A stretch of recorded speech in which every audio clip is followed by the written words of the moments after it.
Bonsoir, mesdames et messieurs. Bienvenue dans la grande édition d'information du journal de l'étudiant de l'université Omar Bongo. Nous sommes ravis de vous savoir sur vos écrans. Tout de suite, les titres. Grande rencontre entre le rectorat et le bureau directeur de la mutuelle. Ensuite, la réouverture des boxes de commerce. Enfin, nous clôturerons ce journal avec l'embellissement de la façade de l'université Omar Bongo. Comme annoncé en titre, avec la rencontre entre le rectorat et le bureau directeur de la mutuelle. Les détails en images avec Rebecca Tangani. Que peut-on retenir sur le retour de ce qui s'est fait aujourd'hui?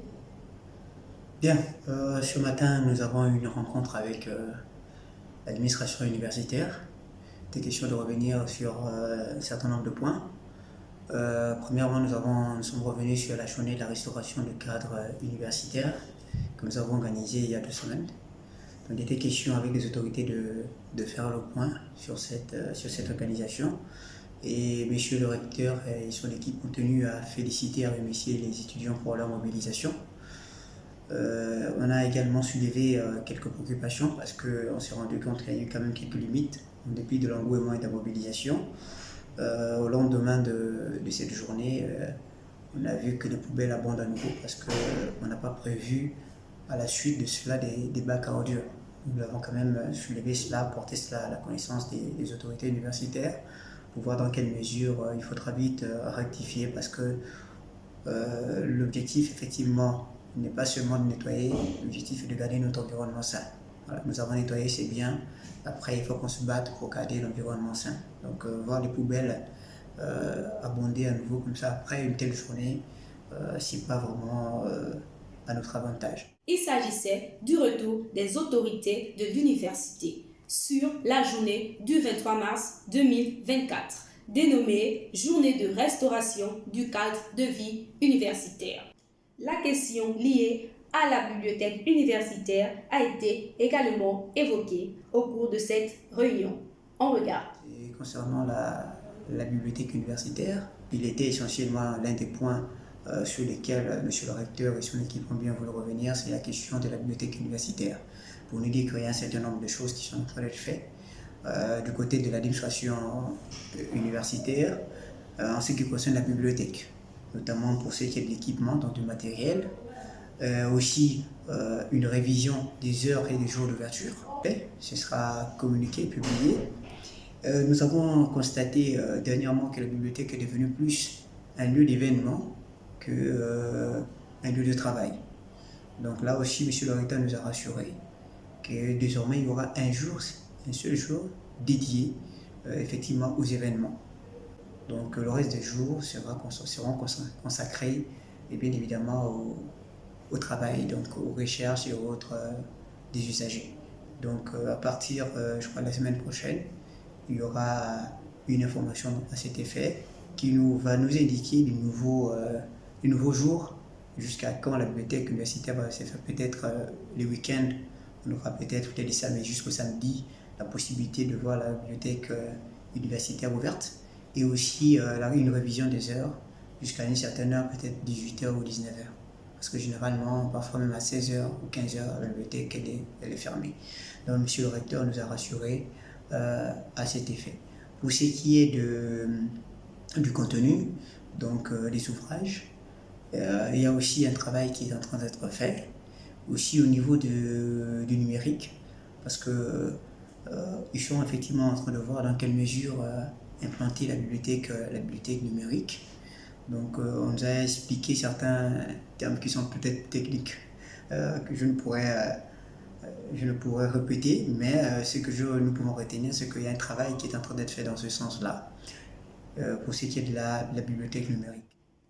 Un tout autre point a été abordé, notamment la construction des amphithéâtres et bureaux. Observons.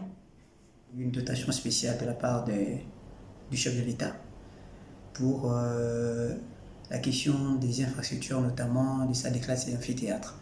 Et nous avons constaté que les travaux ont débuté à l'US, les travaux ont débuté à l'USTM, mais à l'UEB, jusqu'à présent, rien n'est fait. Il y a une entreprise qui a été retenue finalement et qui va débuter les travaux dans l'immédiat. Donc on va débuter par la construction d'abord des salles de classe et avec des bureaux et les amphithéâtres suivront. Et les lieux ont déjà été choisis, bien identifiés. Et là également, nous avons fait des propositions à monsieur le recteur qui était tout à fait a soutenu effectivement ces propositions. Et la semaine prochaine, nous allons nous retrouver pour justement discuter en profondeur pour voir dans quelle mesure ce que nous pouvons faire pour que les lieux d'aisance soient de nouveau ouverts. Il y a déjà quelques-uns qui sont actuellement en train de s'ouvrir à nouveau, mais on souhaiterait quand même que toute l'université, toutes les toilettes que nous avons au sein du campus soient à nouveau ouvertes pour le bien de la communauté universitaire, pas qu'étudiante, parce que même nos enseignants et le personnel, effectivement, sont touchés par cette préoccupation-là. Donc voilà un peu sur quoi nous sommes attelés ce matin auprès des autorités universitaires pour dire que nous essayons de faire de notre mieux, de porter toutes ces préoccupations auprès des autorités. Et comme on l'a toujours dit, malheureusement, à la fin, ce n'est pas nous qui avons toujours la solution. Nous ne faisons que porter les préoccupations et voir les nouvelles autorités être réceptrices de ce que nous proposons ou de ce que nous posons comme problème. C'est déjà un bon départ.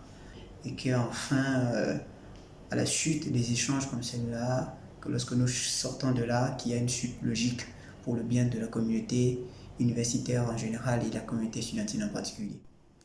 Ensuite, la réouverture de box de commerce sous le restaurant universitaire est bel et bien effective.